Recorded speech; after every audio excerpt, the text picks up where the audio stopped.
अग्निपथ योजना का आम आदमी पार्टी द्वारा विरोध करने के लिए वैज्ञानिक और तार्किक तथ्य को अवगत कराएं सर।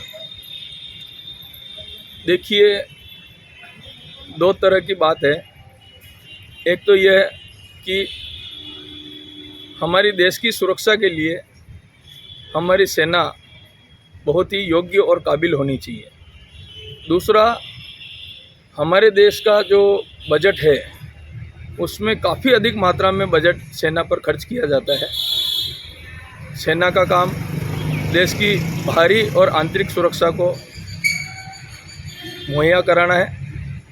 अभी हमारी केंद्र सरकार ने अग्निपथ नाम से एक योजना निकाली है, जिसमें देश के 10वीं पास बेरोजगार युवा जो 17.5 से 21 साल उन्होंने एज ग्रुप की लिमिट रखी थी, अब उसको बढ़ाकर उन्होंने विरोध के बाद 23 साल कर दिया है।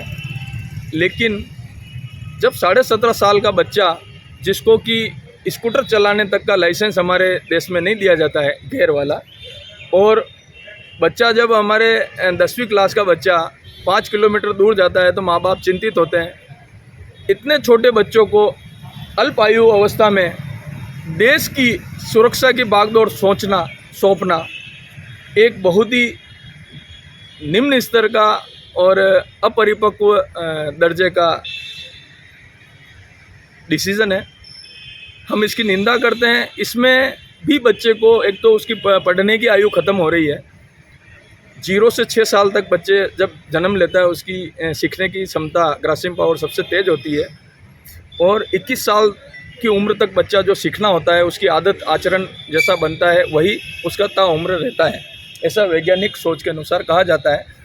उस उम्र में जब बच्चे को पढ़ना चाहिए, उसको बंदूक और हथियार पकड़ाकर ये देश का करोड़ों रुपए का बजट खर्च करेंगे और उसको 4 साल सेना में रखेंगे।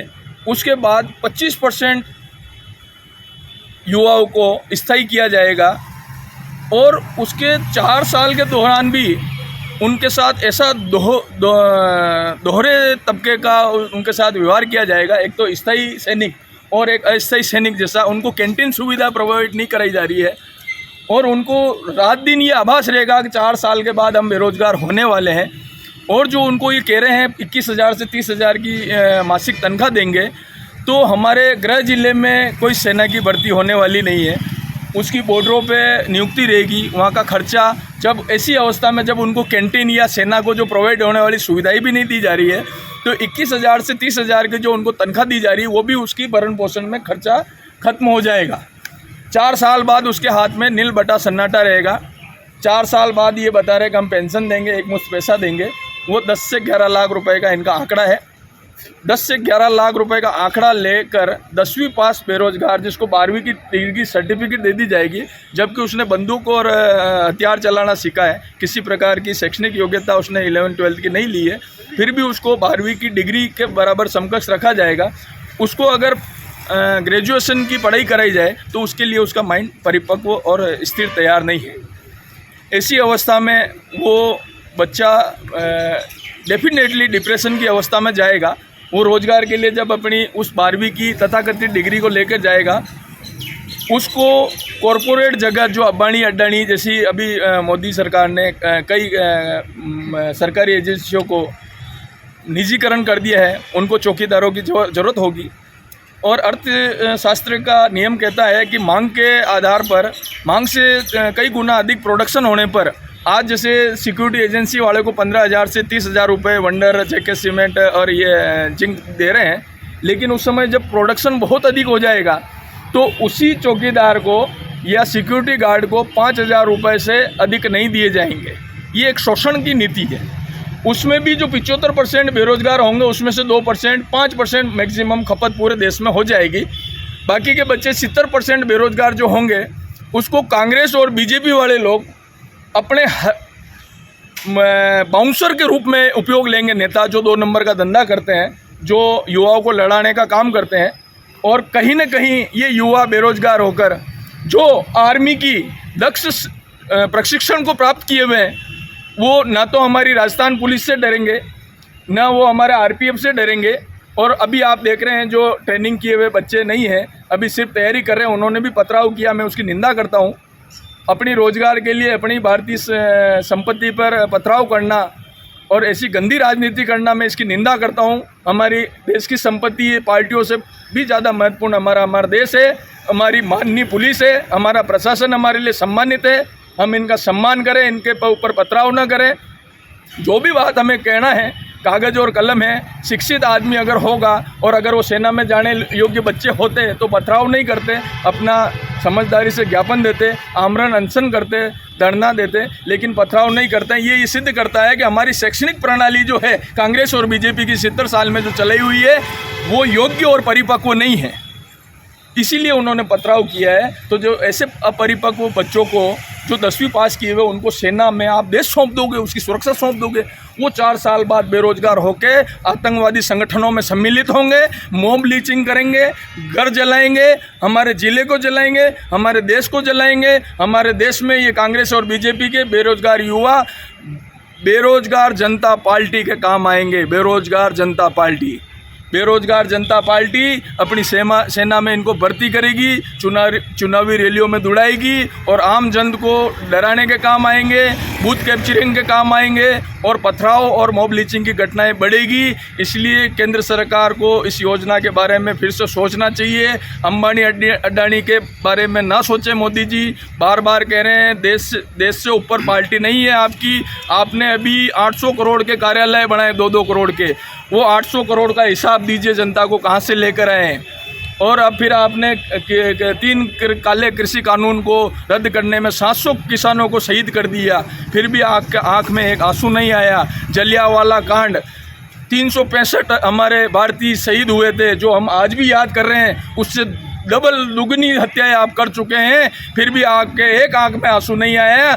ऐसा बेरहम हत्यारा प्रधानमंत्री जो अपनी पार्टी और 5 शीर्ष उद्योगपतियों के लिए सोचता है, वो राष्ट्रद्रोही से नीचे निम्न दर्जे का उसको संज्ञा नहीं दी जा सकती है। ऐसा राष्ट्रद्रोह ना करें, नहीं तो तानाशाह जर्मनी का जो हिटलर था उसको मरने के बाद लोग याद नहीं करते हैं, आपको भी याद नहीं किया जाएगा। और जो युवाओं को आप आक्रांता बना रहे हैं, आक्रोशित कर रहे हैं, बेरोजगार कर रहे हैं, जिस दिन मैं कह रहा हूँ भारतीय जनता पार्टी में से ख़त्म करनी है भारतीय जनता पार्टी को, तो देश के बेरोजगारी ख़त्म कर दो, शिक्षा प्रणाली को अच्छी कर दो, कांग्रेस ख़त्म हो जाएगी। और बेरोजगारी देश से ख़त्म कर दो तो भाजपा ख़त्म हो जाएगी, ये मेरा दावा है। क्योंकि बेरोजगार लोगों को ये धर्म का नशा फैलाकर, तिलक लगाकर, जय श्री राम का नारा लगवाकर, जय श्री राम हमारे हिंदू धर्म की आस्था है, वो हमारे पूजने का विषय है, न कि राजनीतिक दलों के पूजने का विषय। श्री राम हमारे पूर्वज है, हम पूजेंगे, लेकिन राजनीति करके तुम श्री राम के नाम पर अपने सोने के महल बना रहे हो, ये एक भ्रष्टाचार है। इस भ्रष्टाचार से आप समझ लें, हमारे देश के युवा को बेरोजगार मत करें। श्री राम का मंदिर बनाएं, अच्छी बात है, हम भी उसके साथ हैं, लेकिन मंदिर से पहले हमारे देश के बेरोजगारों को रोजगार दें। जाति वाती के नाम पे ना लड़ाएं, धर्म के नाम पे ना लड़ाएं। 30 करोड़ मुसलमानों को छोड़ आप 3000 मुसलमान को देश से बाहर नहीं निकाल सकते। मेरा चैलेंज है, जब आप बाहर नहीं निकाल सकते तो रोज़ रोज़ उनकी निंदा करके आप गृह आतंकवाद को क्यों पैदा कर रहे हैं? इस गृह आतंकवाद को ख़त्म करिए मोदी जी, और अंबानी अडानी को छोड़ देश की व्यवस्था, अर्थव्यवस्था को सुधारिए। आज़ादी से लेकर आज तक जीडीपी की जो हालत हुई है, सन 1618 में देश की जीडीपी पूरे विश्व की जीडीपी की 33% मात्र थी। पूरा विश्व एक तरफ और हमारा देश सोने की चिड़िया एक तरफ 33% जीडीपी संभालता था, जबकि आज हमारा देश के अंदर जीडीपी पूरे विश्व में मुंह दिखाने लायक नहीं रहा। रुपये की हालत ज़मीन पे नहीं, पाताल तोड़ गहराइयों में जा घुसा है, ऐसी हमारी जीडीपी की हालत हो गई है। कोरोना काल में जो बेरोजगार हुए युवती पत्नी, जो सरकारी नौकरी जिनके पास नहीं थी, उन्होंने अपना घर का गहना भेज दिया। छोटे व्यापारियों तक ने अपने घर के गहने भेज दिए, उनके खाने तक के लाले पड़ गए। अभी हमारा देश उस आर्थिक स्थिति से नहीं उभरा है। और आप ऐसे 100% जो सैनिक लेंगे, उसमें से 75% को बेरोजगार करेंगे।